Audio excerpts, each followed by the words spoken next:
आज दिल्ली में हमारी सरकार है, उनके एलजी हैं, केंद्र में उनकी सरकार है। कल अगर भगवान ने चाहा ऐसा भी हो सकता है कि केंद्र में हमारी सरकार हो,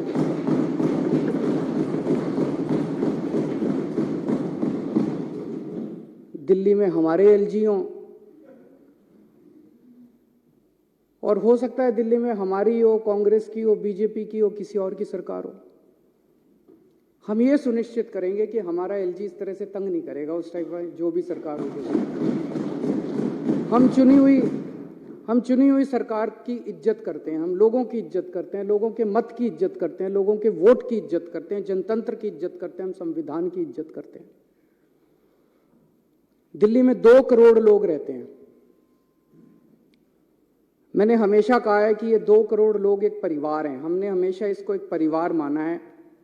इस परिवार में लोगों के जब भी कोई सुख दुख होते हैं, हम हमेशा सुख दुख में काम आते हैं। इन 2 करोड़ लोगों में जो बच्चे हैं, इनके जो बच्चे हैं, वो मेरे बच्चे हैं।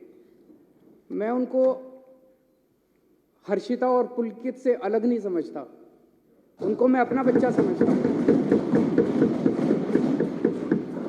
उनको मैं अपना बच्चा समझता हूं। तो जितनी अच्छी शिक्षा मैंने हर्षिता और पुलकित को दी है, उतनी अच्छी शिक्षा मैं दिल्ली के एक एक बच्चे को देना चाहता हूं। ये मेरा मकसद है।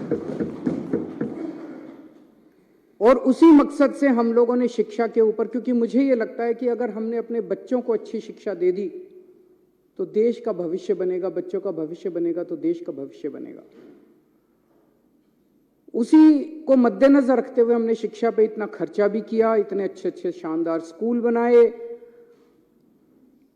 जो सबसे ज्यादा आज स्कूलों के नतीजे बहुत अच्छे आ रहे हैं। लोग अपने बच्चों को प्राइवेट स्कूल से निकाल के सरकारी स्कूलों में भर्ती कर रहे हैं। शायद 75 साल, आजादी के 75 साल के बाद पहली बार ऐसा हुआ है। उसमें सबसे बड़ा योगदान हमारे टीचर्स और प्रिंसिपल्स का है। और उनको मोटिवेट करने के लिए और उनकी कैपेसिटी बिल्डिंग करने के लिए हमने उनको पूरी दुनिया में बेस्ट से बेस्ट ट्रेनिंग दिलवाई है। हमने बहुत सारे टीचर्स को विदेश भेजा, बहुत सारे टीचर्स को आईएम्स में भेजा, बहुत सारे टीचर्स को अलग अलग यूनिवर्सिटीज में भेजा ट्रेनिंग करने के लिए। 1000 से ज्यादा टीचर्स, प्रिंसिपल्स को हम विदेशों में अभी तक ट्रेनिंग करा चुके हैं। अब 30 टीचर्स और प्रिंसिपल्स को फिनलैंड जाना था ट्रेनिंग करने के लिए। वैसे तो हमारी चुनी हुई सरकार है, मैं मुख्यमंत्री हूं, ये शिक्षा मंत्री हैं। मुख्यमंत्री ने, शिक्षा मंत्री ने कह दिया भाई टीचर फिनलैंड जाएंगे ट्रेनिंग के लिए, तो बस ये फाइनल होना चाहिए। यही तो जनतंत्र है। और जनतंत्र क्या है? अगर मुख्यमंत्री ने और शिक्षा मंत्री ने कह दिया भाई मैं अपने टीचर्स को फिनलैंड ट्रेनिंग कराने जाऊंगा, भेजना चाहता हूं, बस यहां खत्म हो जानी चाहिए थी बात। लेकिन यहां अजीब जनतंत्र है। सारी फाइलें एलजी साहब के पास जाती हैं, सारी फाइलें एलजी साहब के पास जाती हैं। एलजी साहब ने एक बार नहीं, 2 बार ऑब्जेक्शन लगा के फाइल के ऊपर भेजा। अभी मैं पढ़ के सुनाऊंगा थोड़ी देर में। 2 बार ऑब्जेक्शन लगा के भेजा। तो जब बार बार ऑब्जेक्शन लगाया जाता है, एलजी साहब कह रहे हैं ना कि मैंने तो मना थोड़ी किया। जब 2 बार ऑब्जेक्शन लगाया, अब तीसरी बार भेजेंगे तो फिर ऑब्जेक्शन लगाएंगे, तो इसका मतलब आपकी नीयत खराब है। एक बाबू क्या करता है? आप अपना लाइसेंस बनाने जाते हो, लाइसेंस बनाने वाला मना थोड़ी करता है। वो ऑब्जेक्शन पे ऑब्जेक्शन, ऑब्जेक्शन पे ऑब्जेक्शन, फिर आप दलाल को पकड़ते हो। वो दलाल कहता है इतने पैसे दे दो, बाबू को अंदर पैसे दे दूंगा और वो फाइल क्लियर कर देगा। तो ये बार बार जो ऑब्जेक्शन लगाए जा रहे हैं, इसीलिए तो लगाए जा रहे हैं, नीयत खराब है। फिनलैंड टीचर्स को भेजने नहीं देना चाहते। आज मैं ये लेके आया हूं महोदय, बीजेपी वालों के कितने एमपीज ऐसे हैं, ये पूरी लिस्ट है, जो खुद विदेशों में पढ़ के आए हैं। इनकी कभी इनके मां बाप ने कॉस्ट बेनिफिट एनालिसिस करी? कितने एमपी ऐसे हैं जो खुद विदेशों में पढ़ के आए हैं? इनके कितने एमएलए ऐसे हैं जो खुद विदेशों में पढ़ के आए हैं? कभी इनके मां बाप ने कॉस्ट बेनिफिट एनालिसिस करी? ये बच्चे हैं कैबिनेट मिनिस्टर्स के, बीजेपी वालों के बच्चे, जिन के बच्चे अभी विदेशों में पढ़ रहे हैं। मेरे को इससे कोई एतराज नहीं है, मैं किसी की शिक्षा के खिलाफ नहीं हूं। बीजेपी वाले, कांग्रेस वाले, आम आदमी पार्टी वाले, जिसको भगवान ने अच्छा दिया जिंदगी में, वो अपने बच्चों को भेजे, जरूर भेजे। अच्छी से अच्छी शिक्षा सबके बच्चों को मिलनी चाहिए। मैं इसके विरोध में नहीं हूं कि इन्होंने क्यों भेजा, मैं इसके विरोध में हूं कि अगर तुम अपने बच्चों को अच्छी शिक्षा देना चाहते हो तो गरीबों के बच्चों की अच्छी शिक्षा के खिलाफ क्यों हो तुम लोग। अगर हम अपने बच्चों को, गरीबों के बच्चों को अच्छी शिक्षा देना चाहते हैं, अपने बच्चों को अच्छी शिक्षा देना चाहते हैं, तो तुम रोकने वाले कौन होते हो। ये एक फ्यूडल माइंडसेट है, ये कई सौ साल पुराने जो हमारे देश में फ्यूडल माइंडसेट है ना, कि गरीबों को अच्छी शिक्षा, इस जात के लोगों को, उस जात के लोगों को अच्छी शिक्षा नहीं मिलनी चाहिए, गरीबों को अच्छी शिक्षा नहीं शिक्षा जो है इन ठेकेदारों की बपौती रहनी चाहिए। इसको तोड़ना है हम लोगों को। और ये एलजी साहब उसी माइंडसेट से आते हैं कि एलजी साहब के बच्चों को तो मिलनी चाहिए अच्छी शिक्षा, गरीबों के बच्चों को अच्छी शिक्षा नहीं मिलनी चाहिए। इस माइंडसेट को तोड़ना है अपने को, पूरे देश को तोड़ना है। आजादी मिल गई, लेकिन ये माइंडसेट अभी भी है कि गरीबों के, इस जात के, उस जात के बच्चों को अच्छी शिक्षा नहीं लेने देंगे। ये विदेश कैसे जा सकते हैं, पढ़ो। एलजी साहब ने लिखा है इंडिया में करा लो ट्रेनिंग, ये एलजी साहब की नोटिंग है, इंडिया में करा लो ट्रेनिंग। अरे क्यों करा ले इंडिया में ट्रेनिंग, हम कम हैं किसी से? गरीबों के बच्चे कम हैं किसी से? गरीबों के बच्चे हैं तो इंटेलिजेंट नहीं है क्या? क्यों करा ले? हम तो अपने बच्चों को फिनलैंड भेजेंगे।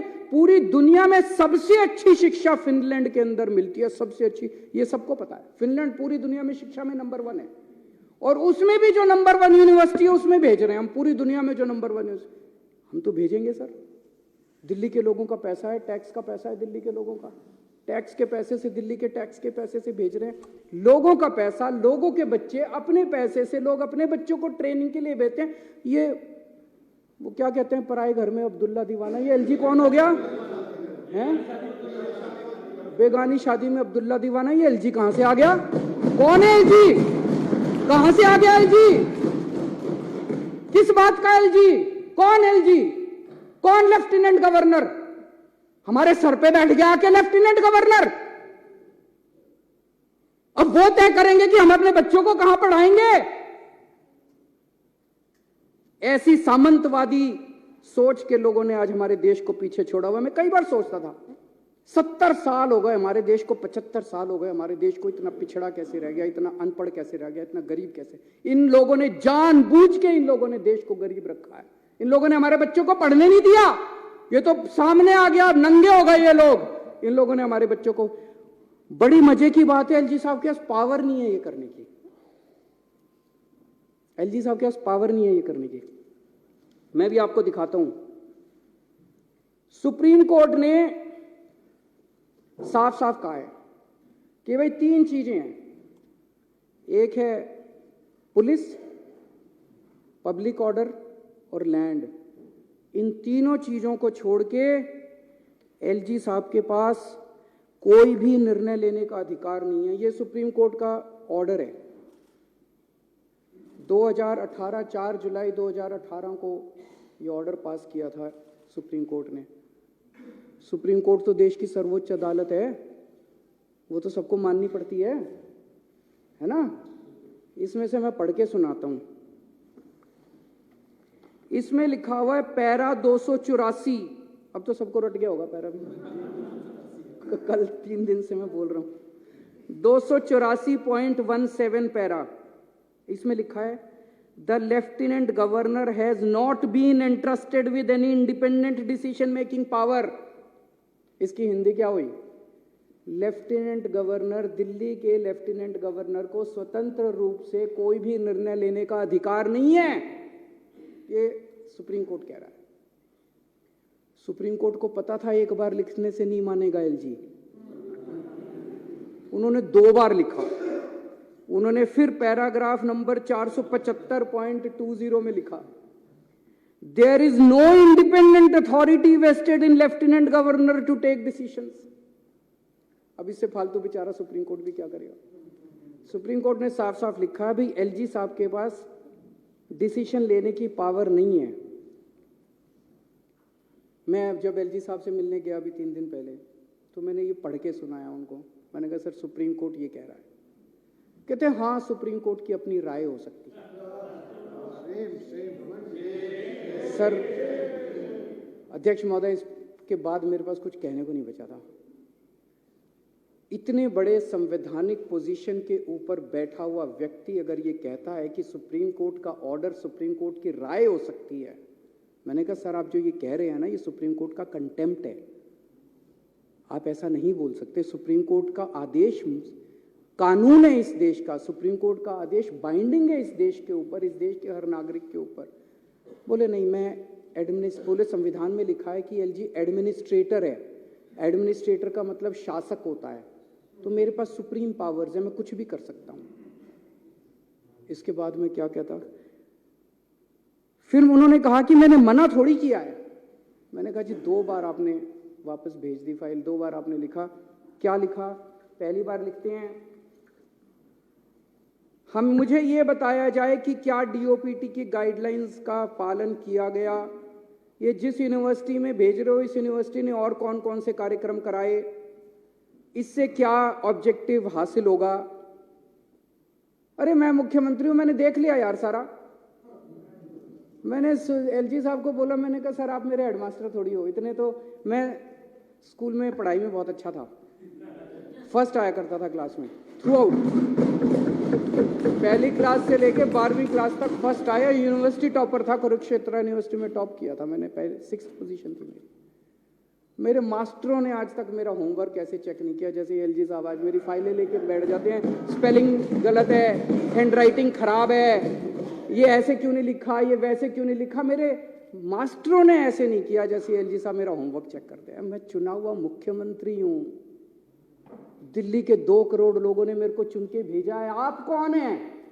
मैंने उनसे पूछा आप कौन है, ये मैंने पूछा एलजी साहब से। मैंने कहा सर आप कौन है? मेरे को तो जनता ने चुन के भेजा। कहते मेरे को प्रेसिडेंट ने भेजा।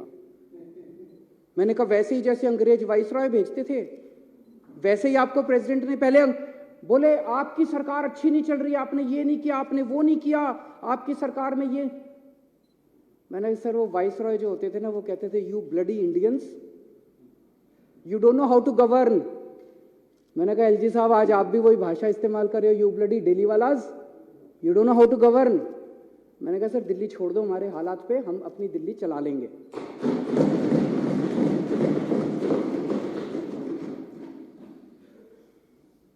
कहते हैं कॉस्ट बेनिफिट एनालिसिस कराओ।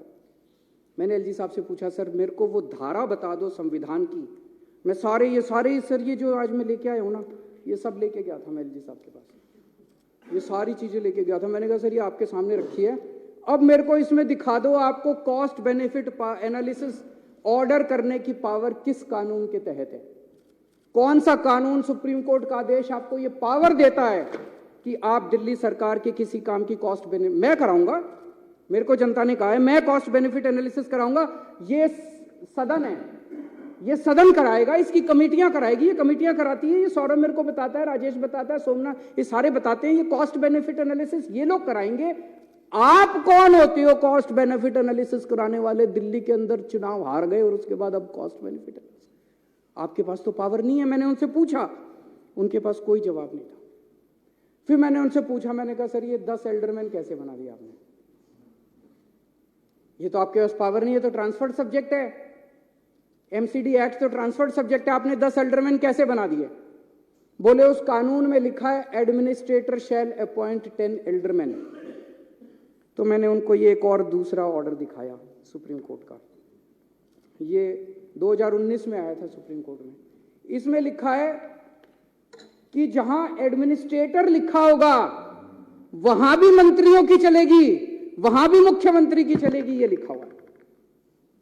ये सुप्रीम कोर्ट का आदेश मैंने उनको दिखाया। मैंने कहा सर ये लिखा हुआ है कि एडमिनिस्ट्रेटर लिखा है तब भी हमारी चलेगी, आपकी नहीं चलेगी। तो वो तो सुप्रीम कोर्ट को मानते ही नहीं, वो तो कहते हैं सुप्रीम कोर्ट की तो राय है। उसके बाद एक हाई कोर्ट का ऑर्डर है, वो भी मैं लेके गया था। और कुछ हो ना हो, एलजी साहब ने मेरे को वकील तो अच्छा बना दिया। ये 1998 का जजमेंट है ओपी पावा, इसमें साफ साफ लिखा है, मोटर व्हीकल्स एक्ट में डेफिनेशन है lieutenant governor, government of Delhi means lieutenant governor. इसमें लिखा है सारी पावर दिल्ली सरकार की होगी, सारी पावर मुख्यमंत्री की होगी। तो अगर एडमिनिस्ट्रेटर भी लिखा है, लेफ्टिनेंट गवर्नर भी लिखा है, तब भी सारी पावर दिल्ली सरकार की है। एलजी साहब की पावर नहीं है, ये सारा मैंने उनको बताया, पर वो तो माने ही नहीं, वो तो बोले कि मैं एडमिनिस्ट्रेटर हूं। फिर मैंने कहा सर आप आजकल रोज चीफ सेक्रेटरी को ऑर्डर दे देते हो, मतलब रोज सवेरे उठते हैं, अपना लेटर हेड मंगाते हैं, लेटर हेड में लिखते हैं चीफ सेक्रेटरी इसको यहाँ का चेयरमैन बना दो, और चीफ सेक्रेटरी को भेज देते, चीफ सेक्रेटरी लागू करा देता है। हम मुंह बाके देखते हैं, हम तो क्या हो गया, ये टीवी में चल रहा है, अखबार में आ गया, इसको लिख देते हैं, ये इसको एल्डरमैन बना दो, इसको यहाँ का ये बना दो, इसको, ये चल क्या रहा है। मैंने एलजी साहब से पूछा, मैंने कि चीफ सेक्रेटरी को सीधे ऑर्डर कैसे देते हो, मुख्यमंत्री मंत्री इनके थ्रू फाइलें क्यों नहीं जाती, सीधे चीफ सेक्रेटरी को ऑर्डर दे देते हो आप किसी भी सब्जेक्ट के ऊपर। बोले मैं शासक हूं, मैं एडमिनिस्ट्रेटर हूं, मैं कोई भी ऑर्डर दे सकता हूं, किसी को भी ऑर्डर दे सकता हूं। ना तो वो संविधान मानने को तैयार हैं और ना वो सुप्रीम कोर्ट के ऑर्डर मानने को तैयार है। मैंने उनसे पूछा, मैंने कहा सर ये योगा क्यों बंद करा दिया, मोहल्ला क्लिनिक के अंदर चुनाव के एमसीडी चुनाव के नतीजे 7 तारीख को आए थे, उसके 2 महीने पहले से सारे डॉक्टरों की तनख्वाह बंद करा दी, सारे मोहल्ला क्लिनिक के रेंट बंद करा दिए, सारे मोहल्ला क्लिनिक की बिजली बंद करा दी, बिजली के बिल पेमेंट बंद करा दी, सारे टेस्ट बंद करा दिए। मैंने कहा सर ये क्यों करा दिया, दिल्ली जल बोर्ड की 3 महीने से सारी पेमेंट बंद। बड़ी मजे की बात है कि 7 तारीख को नतीजे है, 8 तारीख को मोहल्ला क्लिनिक की सारी पेमेंट हो गई। तो नीयत खराब थी, जल बोर्ड की सारी पेमेंट्स बंद करा दी, हमारे जो वाटर ट्रीटमेंट प्लांट बन रहे थे उनकी कंस्ट्रक्शन रुक गई, जो सीवेज ट्रीटमेंट प्लांट बन रहे थे उनकी कंस्ट्रक्शन रुक गई, डीटीसी के अंदर महिलाओं की सुरक्षा के लिए जो बस मार्शल हमने लगा रखे हैं उनकी तनख्वाह 3 महीने से बंद करा दी। मैंने सब बोला, मैंने कहा सर सारे अफसर दबी जुबान में कह रहे हैं कि एलजी के ऑर्डर थे कि या तो ये सारी पेमेंट बंद करो, आम आदमी पार्टी की सरकार को बदनाम करो, केजरीवाल को बदनाम करो, नहीं तो तुमको धमकी दी सारे अफसरों को कि मैं सस्पेंड कर दूं। कहते मैंने ऐसा नहीं किया। मैंने कहा सर अगर आपने ऐसा नहीं किया, रुकवाई थी। बोले अब देखना तुम्हारी 7 की 7 सीट लोकसभा में बीजेपी की आएंगी और अगली बार तुमको मैं चुनाव नहीं जीतने दूंगा विधानसभा का। एलजी साहब मुख्यमंत्री को खुलेआम धमकी देते हैं कि अगला विधानसभा, वो यहाँ पे लेफ्टिनेंट गवर्नर दिल्ली को चलाने थोड़ी आए हैं, दिल्ली को ठप करके केजरीवाल को और आम आदमी पार्टी को बदनाम करने आए हैं। हम राजनीति करने नहीं आए सर, हम यहाँ राजनीति करने नहीं आए, हम लोगों की सेवा करने आए हैं। चुनाव जीते ना जीते हैं, राजनीति लगी रहती है, चुनाव आते जाते रहते हैं। देश जरूरी है, लोग जरूरी है, लोगों की जिंदगी जरूरी है। लोगों को इतनी प्रताड़ना करके, लोगों के मोहल्ला क्लिनिक बंद करा के, लोगों के पानी बंद करा के, लोगों की बिजली बंद करा के अगर आप चुनाव जीतना चाहते हो, चुनाव आपको मुबारक, हम लोगों की सेवा करेंगे। हम आपकी तरह नहीं गिर सकते, हम आपकी तरह इतनी गंदी हरकतें नहीं कर सकते। एक प्रश्न ये उठता है कि अगर चुनी हुई सरकार की कोई पावर ही नहीं है तो इस देश की आजादी की लड़ाई क्यों लड़ी थी? हमारे लोगों ने इसलिए थोड़ी लड़ी थी कि एक वाइसरॉय जाएगा और एक लेफ्टिनेंट गवर्नर आके बैठ जाएगा, इसलिए तो आजादी की लड़ाई नहीं लड़ी थी। तो अध्यक्ष महोदय, अपने देश की आजादी को बरकरार, हम तो सारे आंदोलन से निकले हुए लोग हैं, आजादी को बरकरार रखने के लिए, जनतंत्र को मजबूत करने के लिए, संविधान को मजबूत करने के लिए हमें जो भी कुर्बानी देनी पड़ेगी हम सारे मिलकर वो कुर्बानी देंगे। लेकिन जनतंत्र को और देश की आजादी को इस तरह से हम खराब बिल्कुल नहीं होने देंगे। ये जो सौरव का प्रस्ताव है, मैं इस प्रस्ताव का पूरी तरह से समर्थन करता हूं।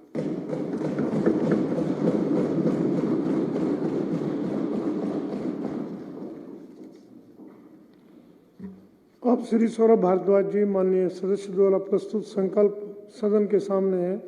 जो इसके पक्ष में वहाँ के हैं, जो इसके विरोध में वो ना गए। हाँ पक्ष जीता, हाँ पक्ष जीता, संकल्प स्वीकार हुआ। अब लंच ठीक 2:15 बजे हाउस दोबारा बैठेगा। लंच के लिए व्यवस्था है, लंच करेंगे। धन्यवाद।